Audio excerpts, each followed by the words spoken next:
Un état-major de la sécurité s'est tenu aujourd'hui au Haut-Commissariat en présence du Haut-Commissaire et du procureur de la République, ainsi que des représentants des forces de police et de gendarmerie. L'objectif, répondre aux attentes des Calédoniennes et Calédoniens en matière d'action contre l'insécurité. À cette occasion, les chiffres de la délinquance 2024 ont été dévoilés, ainsi que les nouveaux objectifs des forces de l'ordre pour 2025. Tout ce qui a été constaté en matière de délinquance générale est orienté à la hausse. À cause de tout ce qui s'est passé depuis le 13 mai. Pour autant, tous les chiffres qui nous sont donnés en matière d'élucidation restent très bons. C'est certainement lié à la fois à la compétence des policiers et des gendarmes, mais aussi aux renforts qui nous ont été accordés. En 2024, à la suite des exactions du 13 mai, les atteintes aux personnes ont augmenté de 9,20% par rapport à 2023, un chiffre qui concerne en grande majorité les violences physiques crapuleuses, violences qui ont pour but le vol, l'appropriation. Les atteintes aux biens ont également augmenté de 33,60%, mais le ratio de mineurs impliqués dans ces délits diminue. Une délinquance qui concerne une population de plus en plus jeune, concentrée principalement sur l'agglomération de Nouméa. En parallèle, les nombres de violences intrafamiliales et sexuelles ont baissé, tout comme les accidents de la route. Une baisse qui s'explique en 2024 par les restrictions d'alcool et la multiplication des contrôles. On peut en déduire aussi qu'en Nouvelle-Calédonie, s'il n'y a pas des mesures très strictes sur le plan administratif et en matière de contrôle, le naturel revient. En termes de perspectives prioritaires pour 2025, les contrôles vont être renforcés sur la voie publique, de jour et de nuit, avec un effort particulier sur l'agglomération de Nouméa, notamment les week-ends, puisque les vendredis et samedis soirs sont des périodes pour lesquelles on constate une concentration d'une jeunesse qui se comporte mal, à proximité immédiate des débits de boissons et des discothèques. Ce que nous déplorons, c'est-à-dire qu'il y a un problème avec une partie de la jeunesse calédonienne soumise à des addictions, livrée elle-même, et qui peut être tentée d'aller commettre des actes délinquants ou des actes criminels. Donc nous, les gendarmes, nous sommes en première ligne pour lutter contre cette délinquance, mais cette surreprésentation de la jeunesse, à la fois dans la criminalité, dans la délinquance de voie publique et dans l'insécurité routière, dans les morts de la route, est vraiment préoccupante. Et la gendarmerie, comme la police, ne peuvent pas à elles seules régler ces problèmes-là. Afin d'éviter les manifestations de violence comme celle survenue le week-end dernier au 1881 à Nouméa, de nouvelles mesures visant à limiter la consommation d'alcool seront prises dans les prochains jours. 1500 agents des forces de l'ordre viendront également renforcer les effectifs déjà présents sur toute la Grande Terre. C'est inédit. La consommation d'électricité a diminué pour la première fois depuis 30 ans, constate Enercal. Moins 40% de consommation dans le secteur du nickel et moins 7,5% de consommation pour les particuliers. Absolument, ça constitue une rupture, à la fois parce que la métallurgie a moins bien fonctionné, notamment avec l'arrêt de KNS, la baisse de consommation de la SLN et l'arrêt pendant plusieurs mois de PRNC, et puis aussi ce qu'on appelle nous la distribution publique, c'est-à-dire les clients en dehors de la métallurgie, qui ont vécu une année 2024 très compliquée avec une baisse des consommations, effectivement. Cette diminution s'explique notamment par une réduction de la clientèle, 2000 contrats en moins chez les particuliers. Oui, on a noté que, à la fois sur les concessions du distributeur EEC et du distributeur Enercal, une perte de 2000 contrats par comparaison aux 115 000 que l'on avait avant la crise insurrectionnelle. Donc effectivement, des contrats qui ont été résiliés pour différents motifs, ou bien des gens qui ont quitté le territoire, ou bien plus certainement des gens qui ont quitté l'agglomération. Enercal a présenté également ses perspectives. Pour les gestionnaires d'électricité, les projets présentés sont conditionnés au secteur du nickel. L'orientation dépendra de la pérennité des activités industrielles de la métallurgie du nickel. Donc selon qu'il y aura une ou trois usines de nickel, de transformation de nickel en Nouvelle-Calédonie, on aura plus ou moins de consommation et ça façonnera différemment le système électrique, sachant qu'on ne perd pas de vue que un des moyens de faire gagner en productivité la métallurgie, c'est de lui apporter de l'énergie décarbonée à prix mieux maîtrisé. Et ça sera le gros enjeu de l'accompagnement des mois qui viennent dans les perspectives de reprise ou de continuité d'activité des 3 usines. Jean-Gabriel Frager l'a rappelé, l'avenir d'Enercal est aussi lié aux futures négociations institutionnelles. Plus de 20 milliards de francs, c'est la dette historique d'Enercal accumulée de 2012 à 2024. Elle est liée au non-versement par le gouvernement de la composante de stabilisation permettant de combler la vente à perte de l'électricité aux consommateurs.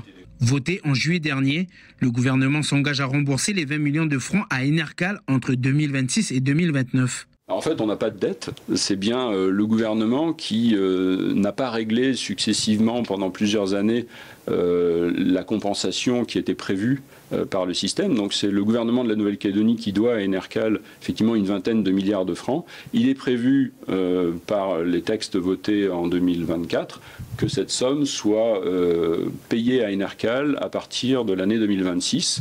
Et donc ça aura un impact budgétaire pour la Nouvelle-Calédonie, mais pas sur le tarif. Pour rappel, les factures électriques augmenteront de 10% chaque année durant 3 ans, la première augmentation ayant eu lieu en octobre 2024.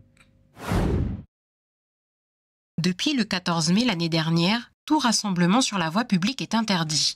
Une interdiction en vigueur jusqu'au 31 mars selon l'arrêté signé par le haut-commissaire. Mais le 22 février dernier, lors de la visite ministérielle, des personnalités politiques avaient lancé un appel à se rassembler à la Croix de Lorraine à Nouméa. Munies de drapeaux, de nombreuses personnes ont répondu à l'appel. Certaines d'entre elles ont hué le ministre des Outre-mer.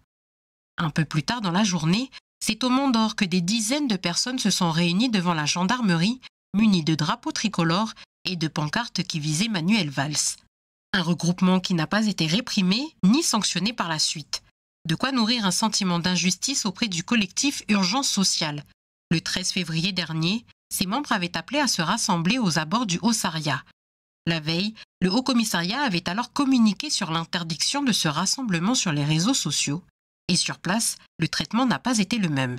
On a été reçus par la police, par plusieurs fourgons qui nous ont expliqué que le rassemblement était interdit. Donc on était au courant que le rassemblement était interdit.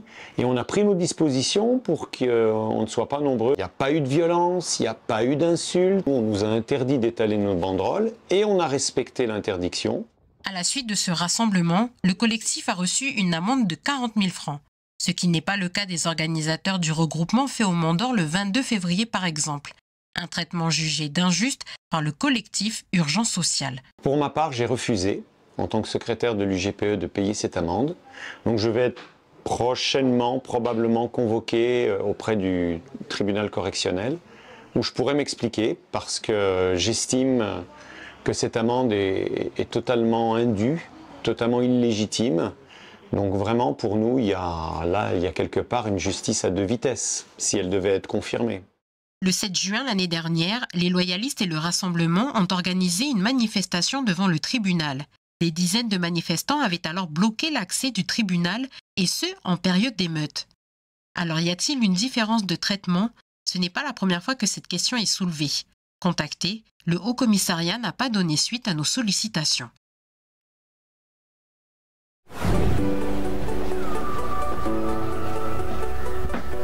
Catherine Dongui est une Calédonienne diplômée en sciences économiques, sensibilisée à l'environnement depuis son enfance. Elle occupe aujourd'hui un poste en communication environnementale.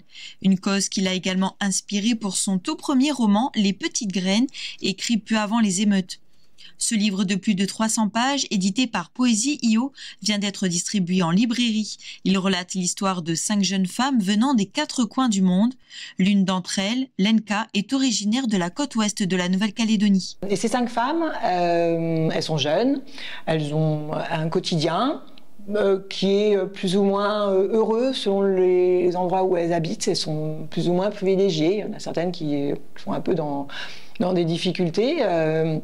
Mais en tout cas, toutes, à un moment donné dans leur vie, elles vont devoir faire face à quelque chose lié au changement climatique. Elles vont toutes essayer de se rendre utiles quelque part, soit pour elles, soit pour leur communauté, leur famille, soit pour au sens plus large, pour tous les autres. J'habite sur une île au milieu du Pacifique Sud. À oublier immédiatement l'image de la vainée, les cheveux jusqu'aux fesses se trémoussant sur une plage déserte de sable blanc, un collier de fleurs de tiare entre ses seins nus. Non, non. J'ai longtemps été rouleur sur mine. Chaussures de sécurité, jeans et chasuble fluo au volant d'un énorme camion transportant du minerai de nickel, ça, c'était plutôt moi. Toutefois, j'aimais garder ma féminité, même à bord de mon monstre d'acier. Je tenais à revêtir chaque matin mes jolies boucles d'oreilles en perles noires de Tahiti, avec le collier et le bracelet assortis. Les femmes sont les premières victimes aujourd'hui du changement climatique. Mais c'est aussi les premières à pouvoir faire quelque chose. Bonjour. Ça va bien? Ouais, ça va, super. C'est à la librairie Calédolivre que les premiers exemplaires sont mis en vente, l'occasion pour l'équipe de proposer aux lectrices et lecteurs des nouveautés avec des thématiques qui les interpellent. Nous sommes une librairie spécialisée et on voulait prendre un virage pour faire un petit peu librairie concernée et voilà, choisir des livres sur des thèmes qui nous tiennent à cœur et qui font évoluer un petit peu les mentalités, dont fait partie l'écologie, l'environnement, la cause des femmes. Et tout est réuni dans ce livre-là, donc c'est magnifique. Et c'est important, plus que jamais, d'offrir une visibilité des livres calédoniens, du patrimoine, des idées qu'on peut échanger par les temps qui courent. Catherine a déjà écrit un second roman à paraître prochainement, un livre encore plus conséquent en termes de pages qui relate l'histoire d'une Amérindienne au Guatemala. À travers son histoire, Catherine y livre les secrets des plantes médicinales et des forêts. Mais l'auteure ne s'arrête pas là. En parallèle, elle écrit un album jeunesse, toujours sur le thème de l'environnement, des nouveautés à découvrir prochainement.